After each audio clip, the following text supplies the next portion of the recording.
Kitchen. இன்னைக்கு நம்ம baby potato வச்சு ஒரு பிரியாணி டிஃபரெண்ட்டாக பிரியாணி பண்ண போகிறோம்.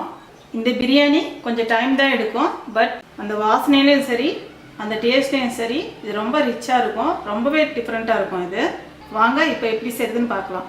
பேபி பொட்டேட்டோ பிரியாணிக்கு தேவையான பொருட்கள்: பேபி பொட்டேட்டோ 1/2 கிலோ வாங்கி இந்த மாதிரி தோல் சீவி வச்சுருக்கேன். பச்சரிசி 1/2 கிலோ எடுத்து தண்ணியில் ஒரு 10 நிமிஷம் ஊற வச்சு வச்சுருக்கேன். 2 பெரிய வெங்காயம் எடுத்து பொடியாக நறுக்கி வச்சுருக்கேன்.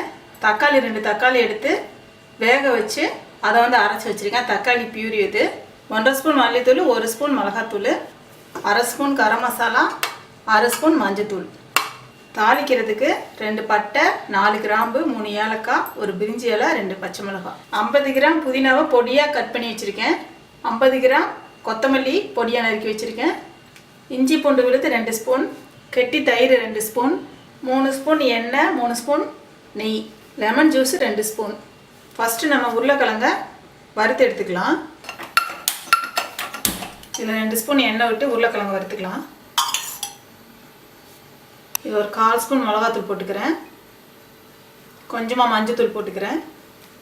கொஞ்சமாக உப்பு போட்டுக்கிறேன், அந்த உருளைக்கிழங்கு கொஞ்சம் உப்பு ஏறுறதுக்காக.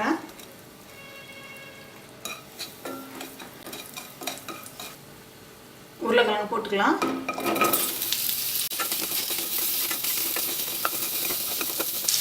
உருளைக்கிழங்கு இந்தமாதிரி வறுத்துட்டு போட்டிங்கன்னா நல்லா கிறிஸ்பியாக நல்லா இருக்கும். பிரியாணிக்கு உடையாமையும் இருக்கும். பிரியாணியில் போட்டிங்கன்னா உடையாமையும் இருக்கும்.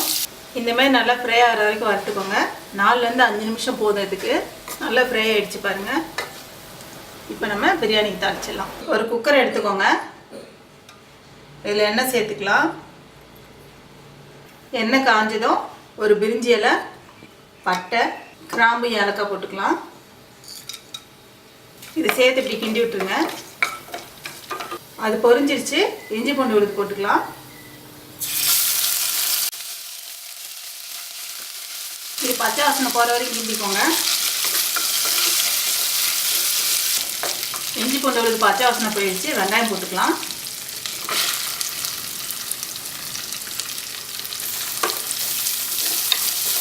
பச்சை மிளகாய் போட்டுக்கலாம்.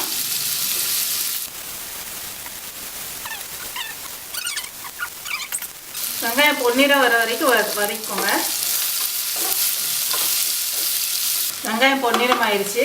இதுக்குள்ளே மசாலா இதில் சேர்த்துடலாம். மல்லித்தூள், மிளகாத்தூள், மஞ்சத்தூள், கரம் மசாலா தூள் இதெல்லாம் சேர்த்து இப்படி கிண்டிடலாம்.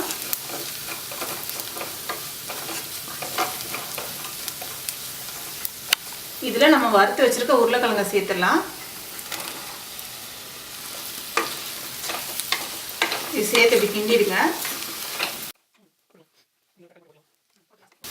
தக்காளி அரைச்சி வச்சதில் ஊற்றிக்கலாம்.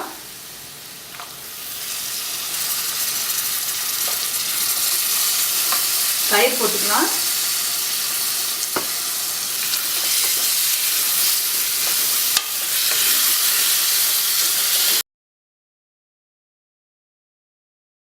இந்த மாதிரி ஒரு கிரேவி மாதிரி வரும். நல்லா சேர்த்து கிண்டிடுங்க.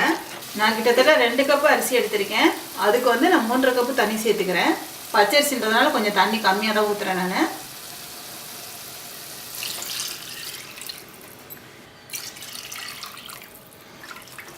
கிண்டி விட்டுருங்க தண்ணி எல்லாம் சேர்த்து. நம்ம அரிசியை போட்டுக்கலாம். அதில்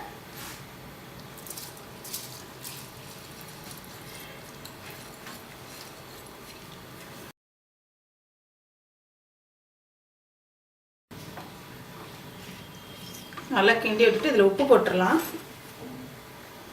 இதுக்கு தேவையான உப்பு போட்டுக்கலாம்.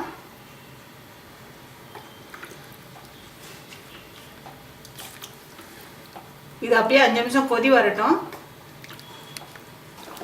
இப்போ நல்லா இது கொதி வந்துடுச்சு. இதில் லெமன் ஜூஸ் விட்டுக்கிறேன். நெய் போட்டுக்கலாம். இப்போ நல்லா இப்படி சேர்த்து கிண்டி விட்டுடுங்க. இப்போ நம்ம இதில் புதினாவும் கொத்தமல்லியும் சேர்த்துடலாம்.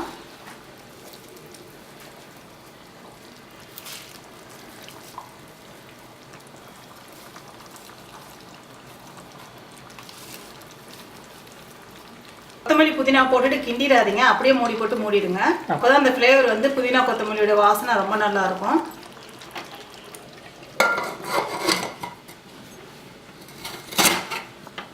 ஹை ஃப்ளேமில் 2 விசில் வந்ததும் லோ ஃப்ளேமில் வச்சு ஒரு 3 நிமிஷம் வச்சு இறக்கிடுங்க.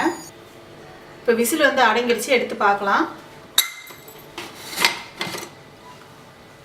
புதினா வாசனையும் அந்த கொத்தமல்லி வாசனையும் நல்ல அந்த ஃப்ளேவர் ரொம்ப நல்லா இருக்குது, வாசனை ரொம்ப நல்லா இருக்குது. நல்லா உதிரியாக நல்லா வந்துருச்சு. அழுத்தி கிண்டிடாதீங்க, சும்மா லைட்டாக கிண்டிடுங்க. ஒரு அகலமான பாத்திரத்தில் கொட்டி கூட நீங்கள் கிண்டிடலாம். இதை உருளைக்கிழங்குலாம் அப்படியே இருக்குது பாருங்கள், நல்லா குண்டு குண்டா. சூப்பராக நம்மளோட பேபி பொட்டேட்டோ பிரியாணி ரெடி ஆகிடுச்சு.